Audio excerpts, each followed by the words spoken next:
ஒரே ஒரு கருத்தை நான் சொல்ல விரும்புகிறேன். நான் என்று ஒருவன்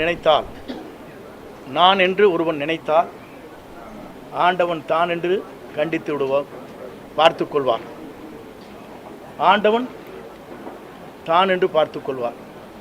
இதுதான் இன்றைய சூழ்நிலை. இறைவன் எல்லோருக்கும் மேலே இருக்கிறான்.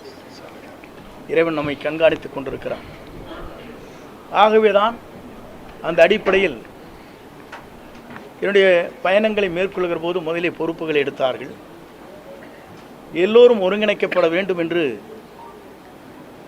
நான் தேவர் ஜெயந்திக்கு சென்று எல்லோருடையும் பேச வேண்டும் என்ற நோக்கத்தோடு தான் அந்த நிகழ்ச்சிக்கு நான் சென்றேன். சென்று திரும்பி 2 நாட்களுக்குள்ளேயே உறுப்பினர் பதவி கூட எடுத்து விட்டார். 50 ஆண்டு கால வரலாற்றில் இந்த இயக்கத்திற்காக ஏற்றத்தாழ்வுகளை சந்தித்த எனக்கு கிடைத்த பரிசுதான் உறுப்பினர் பதவி கூட எடுக்கப்பட்டிருக்கிற நிலை இருக்கிறது.